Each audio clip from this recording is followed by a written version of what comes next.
di rumah semuanya sehat-sehat, gak ada yang terkena virus. Kalau yang lagi sakit, yuk kita sama-sama semangat beribadah. Kita doain supaya adik-adik semuanya sembuh. Nah, sebelum kita mulai ibadah sekolah minggu kita hari ini, kita mau berdoa dulu ya. Semuanya tutup matanya, lipat tangannya, kita berdoa. Bapak yang baik, terima kasih untuk hari Minggu yang indah ini. Tuhan, kami mau beribadah, kami mau sekolah minggu lagi Tuhan. Tuhan tolong siapkan hati, siapkan telinga, siapkan mulut dan seluruh tubuh kami Tuhan untuk memuji nama-Mu, menyembah nama-Mu dengan semangat dan sungguh-sungguh. Tuhan tolong Tuhan teman-teman kami yang mungkin sedang sakit supaya bisa bersemangat Tuhan dalam beribadah dan setelah ini bisa sembuh Tuhan. Terima kasih Tuhan, di dalam nama Tuhan Yesus kami berdoa, amin. Oke semuanya, adik-adik kan kakak hari ini sendiri. Kakak minta adik-adik dukung kakak dengan cara semuanya berdiri dan nyanyi yang semangat. Oke, setuju? Semuanya boleh tepuk tangan, boleh joget-joget, oke? Biar kita semua semangat. Yuk kita memuji Tuhan, hati yang gembira adalah obat.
Harus tetap bersukacita biar cepat sembuh ya.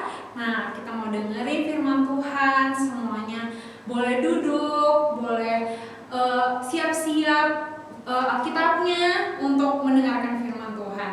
Yuk kita mau nyanyiin Tuhan adalah gembalaku.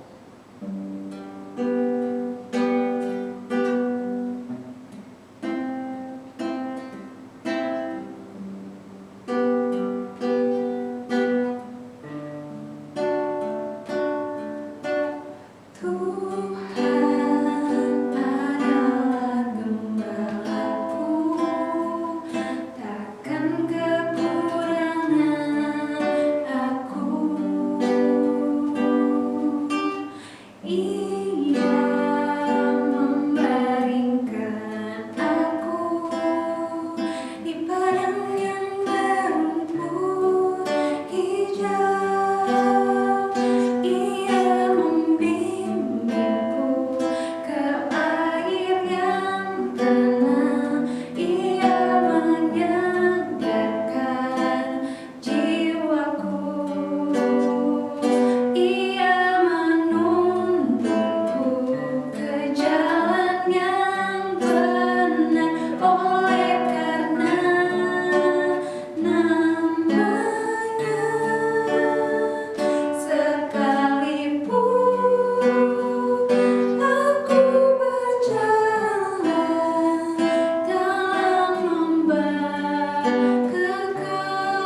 rencana indahmu. Terima kasih Engkau selalu menuntun kami, menemani kami kemanapun kami pergi Tuhan.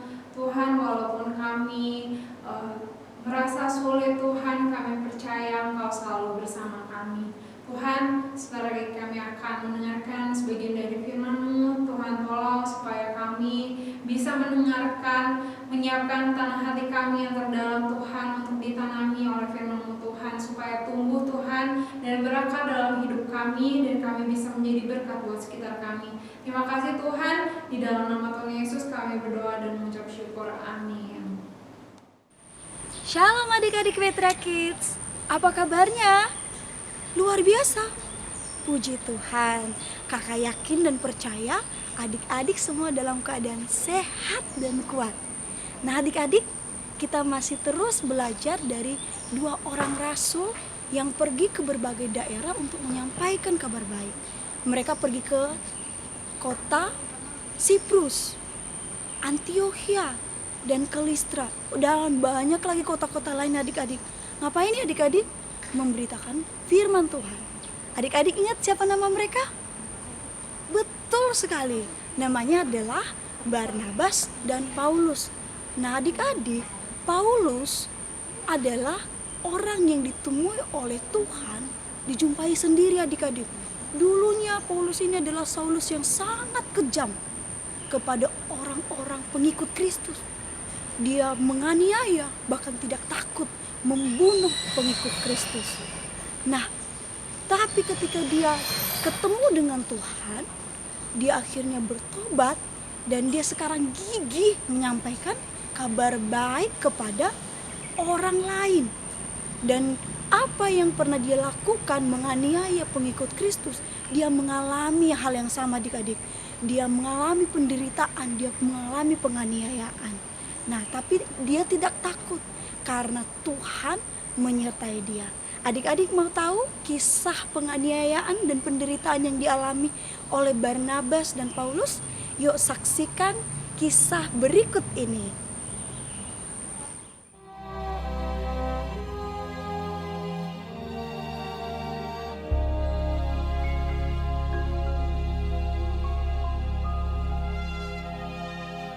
Paulus dan Barnabas menyingkirlah mereka ke kota-kota di Likaonia, yaitu Listra dan Derbe dan daerah sekitarnya.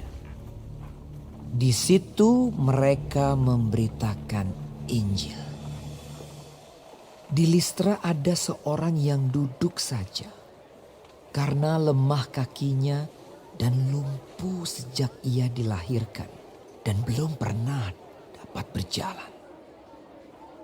Ia duduk mendengarkan ketika Paulus berbicara. Dan Paulus menatap dia dan melihat bahwa ia beriman dan dapat disembuhkan. Lalu kata Paulus dengan suara nyaring, "Berdirilah tegak di atas kakimu." Dan orang itu melonjak berdiri lalu berjalan kian kemari. Ketika orang banyak melihat apa yang telah diperbuat Paulus, mereka itu berseru dalam bahasa Likaonia, "Dewa-dewa telah turun ke tengah-tengah kita dalam rupa manusia." Barnabas mereka sebut Zeus dan Paulus mereka sebut Hermes karena ia yang berbicara. Maka datanglah imam dewa Zeus yang kuilnya terletak di luar kota, membawa lembu-lembu jantan dan karangan-karangan bunga ke pintu gerbang kota untuk mempersembahkan korban bersama-sama dengan orang banyak kepada rasul-rasul itu. Mendengar itu Barnabas dan Paulus mengoyakkan pakaian mereka, lalu terjun ke tengah-tengah orang banyak itu sambil berseru, "Hai kamu sekalian, mengapa kamu berbuat demikian? Kami ini adalah manusia biasa, sama seperti kamu. Kami ada di sini untuk memberitakan Injil kepada kamu, supaya kamu meninggalkan perbuatan sia-sia ini dan berbalik kepada Allah yang hidup, yang telah menjadikan langit dan bumi laut dan segala isinya. Dalam zaman yang lampau, Allah membiarkan semua bangsa menuruti jalannya masing-masing. Namun ia bukan tidak menyatakan dirinya dengan berbagai-bagai kebajikan, yaitu dengan menurunkan hujan dari langit dan dengan memberikan musim-musim subur bagi kamu. Ia memuaskan hatimu dengan makanan dan kegembiraan. Walaupun rasul-rasul itu berkata demikian, namun hampir-hampir tidak dapat mereka mencegah orang banyak mempersembahkan korban kepada mereka. Tetapi datanglah orang-orang Yahudi dari Antiokhia dan Ikonium, dan mereka membujuk orang banyak itu memihak mereka.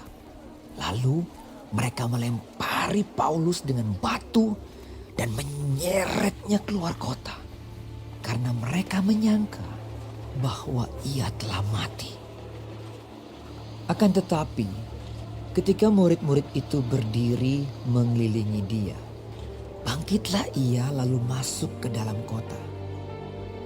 Keesokan harinya, berangkatlah ia bersama-sama dengan Barnabas ke Derbe.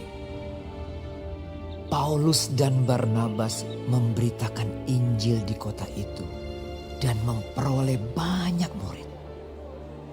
Lalu kembalilah mereka ke Listra, Ikonium, dan Antiokhia. Di tempat itu mereka menguatkan hati murid-murid itu dan menasihati mereka supaya mereka bertekun di dalam iman dan mengatakan bahwa untuk masuk ke dalam kerajaan Allah kita harus mengalami banyak sengsara.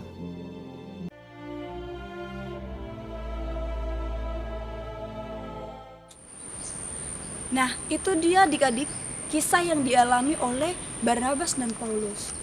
Orang-orang yang membenci dan yang tidak suka dengan pemberitaan firman Tuhan, mereka melempari Barnabas dan Paulus hingga jatuh dan kelihatan seperti sudah mati. Lalu mereka menyeret Barnabas dan Paulus keluar dari kota Listra. Tetapi orang-orang percaya, mereka mendoakan Barnabas dan Paulus. Mereka terus berdoa hingga akhirnya Paulus mulai menggerakkan badannya. Dia mulai bangun dan dia mulai berjalan meskipun seluruh tubuhnya dipenuhi dengan luka. Nah, adik-adik, ketika dia sudah bisa berjalan, dia masuk kembali ke kota Listra. Mau ngapain adik-adik? Menguatkan kembali orang-orang percaya bahwa dalam penderitaan pun Tuhan sanggup menolong. Wah, Tuhan bisa membangkitkan, membuat orang lumpuh berjalan. Tuhan bisa membuat Paulus yang sudah penuh luka, dikira sudah mati, Tuhan bisa bangkitkan. Apalagi kita adik-adik, kita yang menyampaikan firman Tuhan, pasti Tuhan tolong. Apapun yang kita alami, Tuhan pasti menolong kita. Nah, itu dia adik-adik. Sekarang kita tidak perlu takut untuk menyampaikan kabar baik kepada teman-teman kita, kepada orang-orang di sekitar kita. Nah, untuk ayat hafalan kita kali ini adik-adik, diambil dari Wahyu 2 ayat 10a. Sekali lagi, Wahyu 2 ayat 10a. Jangan takut terhadap apa yang harus engkau derita. Sekali lagi, Wahyu 2 ayat 10a. Jangan takut terhadap apa yang harus engkau derita. Nah, adik-adik yang ada di rumah dan dimanapun, adik-adik boleh membaca dari Kisah Para Rasul pasal 13 ayat 13 sampai dengan Kisah Para Rasul pasal 14 sampai ayat ke-20. Itu dia firman Tuhan hari ini. Kakak juga mengucapkan selamat ya buat adik-adik yang masuk ke kelompok usia remaja, dan adik-adik yang lain tetap semangat, tetap setia beribadah, dan tetap melakukan yang terbaik untuk Tuhan. Nah, itu dia. Sekarang waktunya kita mau sikap sopan dan hormat, kita mau berdoa. Tuhan Yesus, terima kasih. Kami bersyukur buat kebenaran firman Tuhan. Biar kami Tuhan tetap setia melakukan yang benar di hadapan-Mu. mengabarkan Engkau dalam segala hal di dalam hidup kami ya Tuhan. Pakai setiap kami adik-adik Tuhan, supaya kami boleh menyatakan kebenaran, walaupun nanti kami akan mengalami penderitaan, walaupun kami akan dikucilkan, dijauhi oleh teman-teman ya Tuhan. Tapi kami mau tetap setia Tuhan, mengikut Engkau. Terima kasih Tuhan Yesus, dalam nama Tuhan Yesus kami berdoa dan mengucap syukur. Haleluya. Amin.